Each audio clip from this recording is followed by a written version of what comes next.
All right, today we are diving into a single, incredibly powerful idea that honestly connects the entire Bible from the first page to the very last.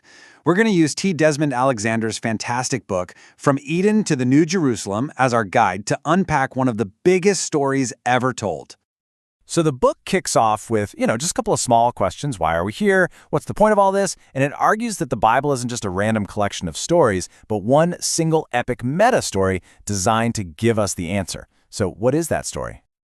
Well, the whole thing is framed by two amazing locations. It starts in a sacred garden, Eden, and it ends in a holy city, the New Jerusalem. And here's the key insight from Alexander's work. If you really want to understand the purpose of the beginning, you've got to look at the end. Okay, so let's dig into that divine blueprint, starting all the way back in Genesis. Because according to Alexander, Eden wasn't just some paradise with tasty fruit. Nope, it was something way, way more profound. The central idea here is that Eden was actually designed to be an archetypal sanctuary. Think of it as God's original temple right here on earth. It was the place where heaven and earth literally met, a sacred space for God to live and walk with humanity. And the book lays out some pretty compelling evidence for this. The design of Eden is echoed almost perfectly in Israel's later holy places, like the tabernacle and the temple in Jerusalem. Think about it. They were all entered from the east, guarded by these angelic beings called cherubim, and filled with gold and tree-like imagery. That lampstand? It's meant to symbolize the tree of life. And here's the real kicker. The verbs used to describe Adam's work, to serve and to guard, are the exact same priestly terms used for the Levites who served in the temple. So you see, humanity's first job wasn't just gardening, it was this incredible royal and priestly mission. Adam and Eve were supposed to be God's representatives, his priest kings, pushing the boundaries of this temple garden outwards until the whole world became one giant global temple city where God could live with everyone. But of course, this beautiful blueprint gets catastrophically interrupted. The whole divine plan faces a rebellion from within, and suddenly the kingdom is under siege. Remember that priestly duty to guard the holy space? Well, by siding with the serpent, humanity totally failed its #1 mission. They didn't guard the sanctuary, they actually let evil in. And because of that, they were kicked out, and cherubim were put at the entrance to do the very job Adam was supposed to do, guard the way back into God's presence. And that failure kicks off the central conflict for the rest of the Bible. Humanity constantly trying to build its own kingdoms, its own perfect cities, but completely on its own terms. The Tower of Babel is the perfect example of this, a project designed to make a name for humanity, to build a society where, let's be honest, God is basically irrelevant. So, how does the plan to reconnect heaven and earth ever get back on track? Well, the answer is that God himself starts the process by setting up a series of new, temporary sanctuaries.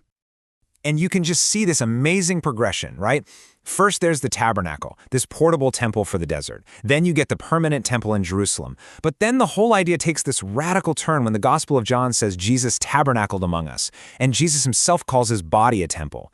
After his resurrection, God's dwelling place expands even more to become the church, a global community, a spiritual temple built out of living stones. Okay, so this all builds to the climax of the story, which we find in the book of Revelation. And it's a victory, for sure. But it is not the kind of victory anyone would expect. It's a total paradox.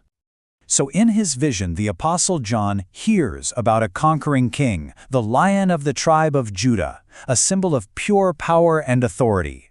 But when he turns to look, he doesn't see a lion at all. He sees a lamb, and it looks like it's been slain. The victory that reopens the way to God's presence isn't won through brute force, but through sacrifice. So how exactly does this sacrifice work? The book explains it using the model of the ancient Passover. The lamb sacrifice does 3 absolutely critical things. It brings atonement, which pays the price for our rebellion and secures peace with God. It purifies, cleansing the stain of sin. And it sanctifies, which means it makes people holy and fit to once again live in God's presence. And all of that brings us full circle right back to the end of the story, that absolutely stunning vision of the New Jerusalem, where the original plan for Eden is finally and completely realized. The scale of this new city is, well, it's almost impossible to wrap your head around. Its dimensions are given as 12,000 stadia, which works out to be about 1,380 miles. And it's not just long and wide, it's also 1,380 miles high. The city is a perfect, massive cube, which is a little weird, right? It makes you ask, why a cube? And this is where it all just clicks. The book reveals that the only other perfect cube described in the Bible was the Holy of Holies, the innermost, most sacred room of the temple, the place where God's presence was concentrated. The implication here is just staggering. The entire city of the New Jerusalem is the Holy of Holies. This is the ultimate fulfillment. That original blueprint for a temple garden in Eden is finally complete, creating a cosmic temple city where a purified humanity can live with God forever with absolutely no separation. So what does this all mean for us? I mean, if this grand story from a garden to a city is really about God's relentless desire to make his home with us, it completely reframes those first big questions. It suggests the purpose of our world isn't something we have to create for ourselves, but something we're invited into. The building of a renewed creation where heaven and earth are finally one. And that is a thought worth hanging on to.